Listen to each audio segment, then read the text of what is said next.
PM Modi ने Chinese president Xi Jinping से मुलाकात की और दोनों देशों ने एक दूसरे की तरफ दोस्ती का हाथ बढ़ाया। Modi-Xi Putin meeting dates that have been accessed by India today, where Prime Minister Narendra Modi is all set to meet the Chinese President Xi Jinping.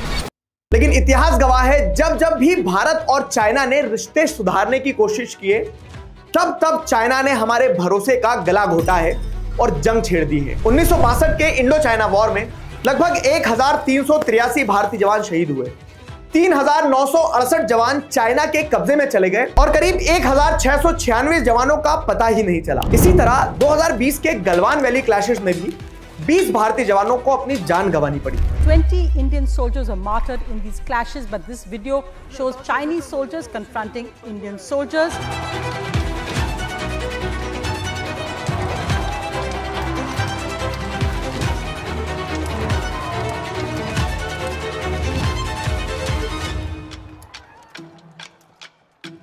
अब हमें यह गौर करना होगा कि इंडिया और चाइना बिल्कुल अपोजिट पोल्स हैं। जहां इंडिया दुनिया की सबसे बड़ी डेमोक्रेसी है, वहीं चाइना एक तरह की इनडायरेक्ट डिक्टेटरशिप है। लेकिन फिर भी इतने बड़े डिफरेंस और पुराने कॉन्फ्लिक्ट्स होने के बावजूद भी आज इंडिया और चाइना दोनों एक दूसरे की तरफ दोस्ती का हाथ बढ़ा रहे हैं। इसका सबसे बड़ा रीजन है यूएस के हैवी टैरिफ्स।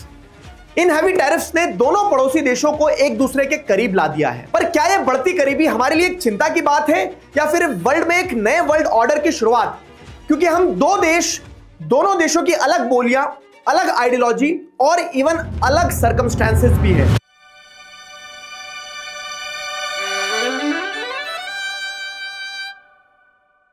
देखो, इंडिया और चाइना दोनों अलग अलग इंजन्स पर रन करते हैं। इंडिया एक सर्विस बेस्ड कंट्री है और चाइना एक मैन्युफैक्चरिंग गोल्ड माइन। इंडिया की ग्रोथ में ड्राइवर है सर्विस सेक्टर, जो अकेला जीडीपी में 50% से ज्यादा कंट्रीब्यूट करता है। और वहीं पर चाइना की जीडीपी को अगर देखा जाए तो वहां पूरा बेस मैन्युफैक्चरिंग और एक्सपोर्ट पर टिका हुआ है, जो उसके जीडीपी का लगभग 25.7% है। दोनों ही देशों को यूएस के हाई टैरिफ्स का सामना करना पड़ रहा है। फिर भी चाइना अपनी मैन्युफैक्चरिंग और एक्सपोर्ट्स के बेस पर मैनेज कर लेता है। पर रिसेंटली भारत को अमेरिका की तरफ से एक और नया झटका लगा है। कुछ दिन पहले ही वॉशिंगटन में एआई समिट के दौरान डोनाल्ड ट्रंप ने टेक कंपनीज को वार्निंग दी। Put America first, yeah. मतलब अमेरिकन कंपनीज को यह डायरेक्ट किया जा रहा है कि अपने लोकल लोगों को ही हायर करें, इंडियंस को नहीं। उन्हें क्या पता, आधा अमेरिका इंडियंस चला रहे। अमेरिका क्या कहता था? ट्रंप का क्लियर मैसेज ये है कि यूएस टेक कंपनी सिर्फ अमेरिका के लिए ही काम करे और अमेरिकन को ही प्रायोरिटी दे। मतलब अगर यूएस में ऐसे रिस्ट्रिक्शन आते हैं तो इंडिया को बहुत बड़ा नुकसान होगा, लेकिन एट द सेम टाइम अगर आप चाइना को देखेंगे तो उसे ज्यादा फर्क नहीं पड़ेगा। यानी फिलहाल करंट सिचुएशन इंडिया के लिए उतनी फेवरेबल नहीं है और इसी इक्वेशन को देखते हुए कहीं ना कहीं इंडिया चाइना के साथ हाथ मिलाता हुआ दिख रहा है। यह हमारे लिए एक अपॉर्चुनिटी भी हो सकती है, लेकिन पुरानी हिस्ट्री देखें तो रिस्क भी बहुत बड़ा है, क्योंकि हिंदी चीनी भाई भाई, पर चाइना ने बाद में। अब अगर दोनों देशों में डिफरेंस देखा जाए तो इंडिया क्लियरली चाइना से पीछे दिख रहा है। पर असली सवाल यह है कि फ्यूचर में यह दोस्ती इंडिया के लिए फायदेमंद साबित होगी। क्या इंडिया अपने चैलेंजेस को ओवरकम करके चाइना को बीट कर पाएगा? तो आज के इस वीडियो में हम यही सारी चीजें समझने की कोशिश करेंगे। हेलो एवरीबॉडी, मेरा नाम है दिगराज सिंह राजपूत। स्वागत है आप सभी का इस वीडियो में।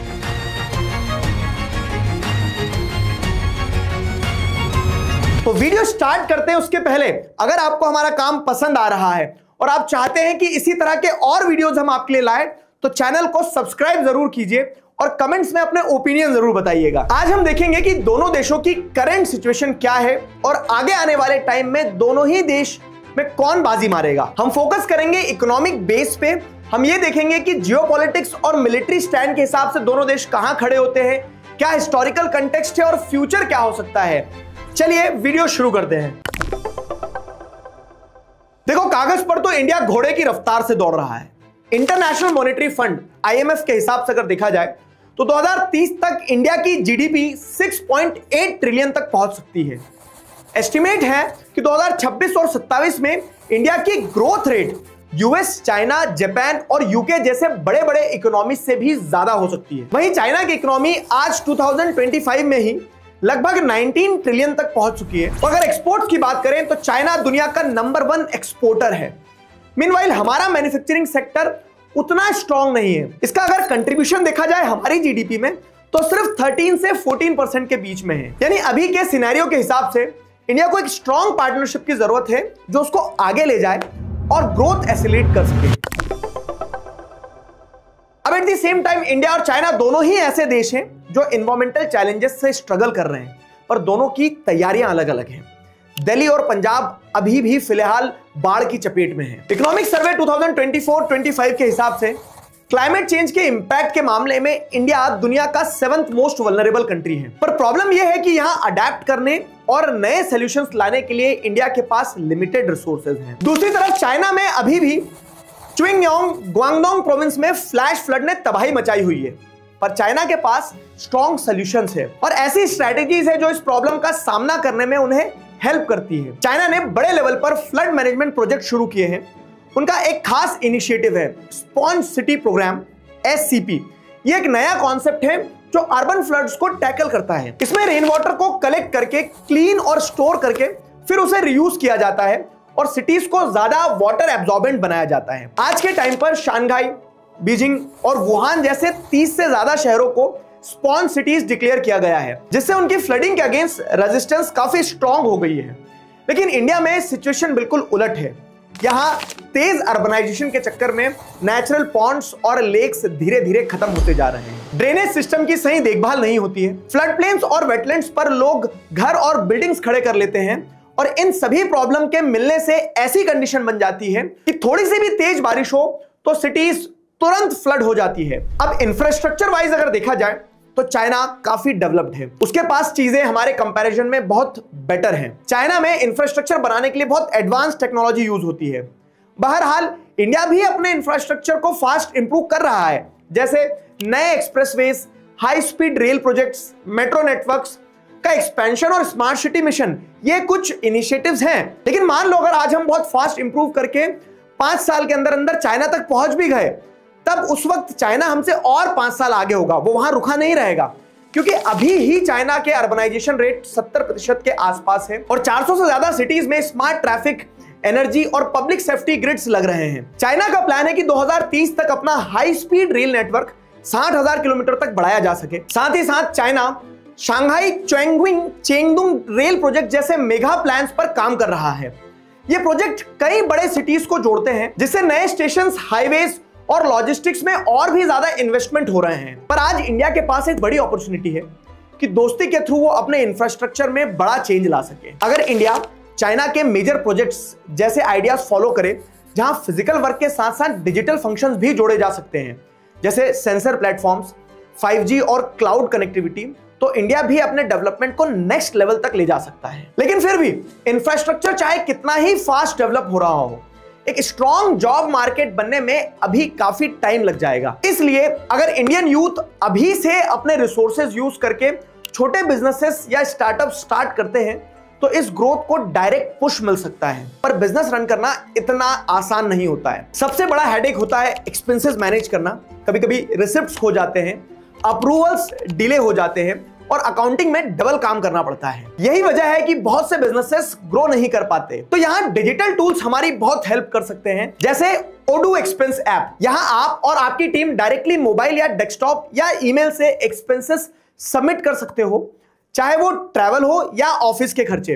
रिसिप्ट्स की फोटो क्लिक करके अपलोड कर सकते हो, इनवॉइस अटैच कर सकते हो और एक ही रिपोर्ट में ग्रुप करके अप्रूवल भेज सकते हो। मैनेजर्स एक क्लिक में अप्रूव या रिजेक्ट कर सकते हैं, कमेंट ऐड कर सकते हैं और सब कुछ ऑटोमेटिकली अकाउंटिंग में रिकॉर्ड हो जाता है। मतलब पेपर वर्क बिल्कुल खत्म, डुप्लीकेट एफर्ट्स जीरो और पूरा प्रोसेस सॉर्टेड। तो अगर आप भी एक एंटरप्रेन्योर हैं या बिजनेस करने का सोच रहे हो, तो इस टूल का फायदा उठाकर अपने काम को स्मूथ कर सकते हो। लिंक डिस्क्रिप्शन में है, जरूर चेक करना। अब आगे बढ़ते हैं। देखो, मैं डिक्टेटरशिप को बिल्कुल भी सपोर्ट नहीं करता, मेरी नजर में बिल्कुल ही गलत है। पर कहीं ना कहीं चाइना के लिए इसने पॉजिटिव रोल भी निभाया है। कैसे, मैं आपको समझाता हूं। वहां लोगों के पास में उतनी पॉलिटिकल फ्रीडम नहीं थी और जितनी थी वो बहुत लिमिटेड थी, क्योंकि वहां सिर्फ एक ही पार्टी रूल करती है जिसका नाम है कम्युनिस्ट पार्टी ऑफ चाइना। जिसका फायदा यह हुआ कि जब डिसीजन लेने की बारी आई तो डिसीजन लेने में टाइम वेस्ट नहीं हुआ। पॉलिसीज डायरेक्टली टॉप से बनाई जाती है और बिना पब्लिक डिबेट के तुरंत इंप्लीमेंट हो जाती है। पूरा का पूरा पावर स्ट्रॉन्ग गवर्नमेंट कंट्रोल करती है और सेंट्रलाइज्ड पावर पर बेस्ड है, और इसी स्ट्रॉन्ग कंट्रोल की वजह से चाइना की डेवलपमेंट इतनी फास्ट हुई है। वहीं दूसरी तरफ इंडिया में डेमोक्रेसी है, जिस पर हमें गर्व है। लोगों के पास फ्रीडम है और राइट्स है, लेकिन इस डेमोक्रेसी में कोर्ट्स, ब्यूरोक्रेसी और रेगुलेटर्स जैसे इंस्टीट्यूशंस काफी स्लो और अनइवन तरीके से काम करते हैं।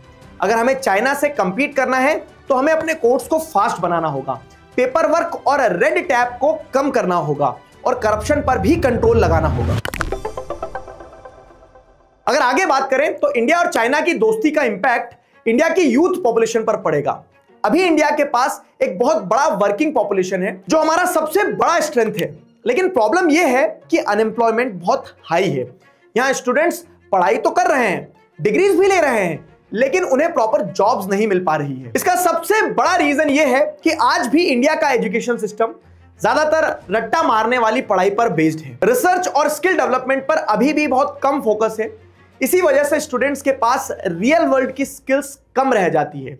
इंडिया अभी तक अपने ट्रेडिशनल एजुकेशनल मॉडल से बाहर नहीं निकला है, जबकि चाइना ने अपने स्टेम एजुकेशन, रिसर्च और इनोवेशन इकोसिस्टम को काफी हैवी तरीके से इन्वेस्ट किया है और उसके रिजल्ट उसे आज मिल रहे हैं। तो अगर फ्यूचर में इंडिया और चाइना अपनी दोस्ती और कोऑपरेशन को स्ट्रांग बनाए रखते हैं तो ये इंडिया के एजुकेशन और एम्प्लॉयमेंट सेक्टर में बड़े रेवोल्यूशन ला सकता है। इस पार्टनरशिप के थ्रू दोनों countries education exchange, research partnership, skill development और टेक्नोलॉजी ट्रांसफर पर मिलकर काम कर सकते हैं। इससे स्टूडेंट्स और टीचर्स को नए एक्सपोजर्स मिलेंगे, रिसर्च कोलैबोरेशंस बढ़ेंगे, इनोवेटिव टीचिंग मेथड शेयर होंगे और एडवांस एजुकेशनल इंफ्रास्ट्रक्चर डेवलपमेंट होगा। इससे इंडिया के पास एक बड़ा स्किल्ड वर्कफोर्स रेडी हो जाएगा, जो इंडस्ट्री की डिमांड्स के अकॉर्डिंग काम करेगा और इससे एम्प्लॉयमेंट ग्रोथ को डायरेक्ट बूस्ट मिलेगा। साथ ही इकोनॉमिक कोऑपरेशन से इंडस्ट्रियल और टेक्नोलॉजिकल पार्टनरशिप्स भी बढ़ जाएंगी। सेक्टर्स जैसे सेमीकंडक्टर, एग्रीटेक और रिन्यूएबल एनर्जी, ये ऐसे सेक्टर्स हैं जहां इंडिया में नए जॉब्स क्रिएट करके स्किल बेस्ड एम्प्लॉयमेंट्स और स्ट्रॉन्ग बनाए जा सकते हैं। अगर मिलिट्री एंड जियोपॉलिटिक्स की बात करें तो मिलिट्री पावर और स्ट्रेटेजिक केस में चाइना और इंडिया बिल्कुल अलग अप्रोच फॉलो करते हैं। चाइना अपनी हार्ड पावर दिखाता है अपने मैसिव डिफेंस बजट के जरिए। 2025 में इनका डिफेंस बजट लगभग 246 बिलियन यूएस डॉलर था, जो यूएस के बाद दुनिया का दूसरा सबसे बड़ा बजट है। और चाइना की मिलिट्री एक्सपेंशन सिर्फ लैंड फोर्स तक सीमित नहीं है। उनके पास दुनिया की सबसे बड़ी नेवी है, जिसमें 400 से ज्यादा शिप्स और सबमरीन्स हैं। साथ ही वो aircraft carriers, amphibious assault ships और न्यूक्लियर सबमरीन्स पर हैवी इन्वेस्टमेंट कर रहे हैं। दूसरी तरफ 2025 में इंडिया का defence budget 77.4 billion US dollar है, जो चाइना से काफी कम है।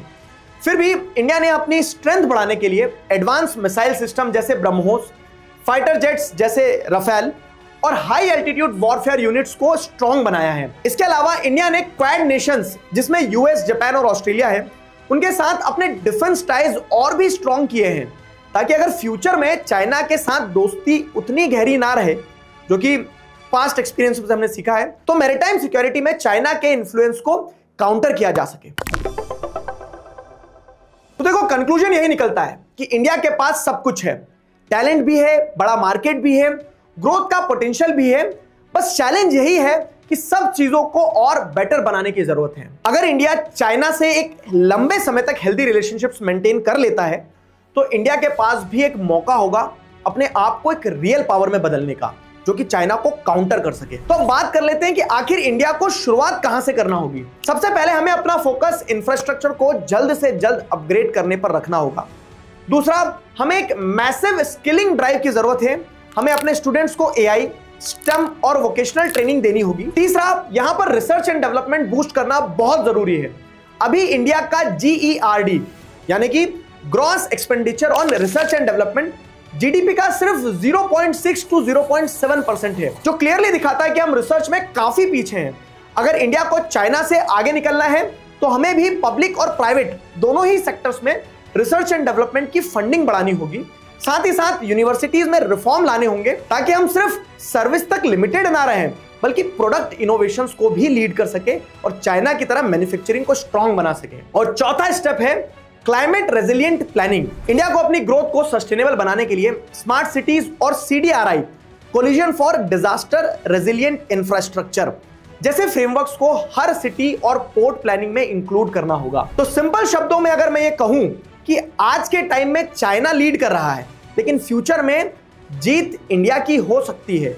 बस कंडीशन ये है कि हमें आज से ही, अभी से ही शुरुआत करके इन सॉल्यूशंस पर सीरियसली काम करना होगा। और रही बात दोनों देशों की दोस्ती की, तो इसका फ्यूचर क्या होगा ये तो वक्त ही बताएगा। पर एक बात पक्की है कि अगर इंडिया चाहे तो इस दोस्ती से मैक्सिमम बेनिफिट्स उठा सकता है और अपने आप को आगे बढ़ा सकता है। तो आपको यह वीडियो कैसी लगी कमेंट्स में जरूर बताना, और अगर पसंद आई तो मैक्सिमम लोगों तक शेयर जरूर करना। तब तक के लिए अपना ध्यान रखिए और मुस्कुराते रहिए। मिलते हैं नेक्स्ट वीडियो में। जय हिंद।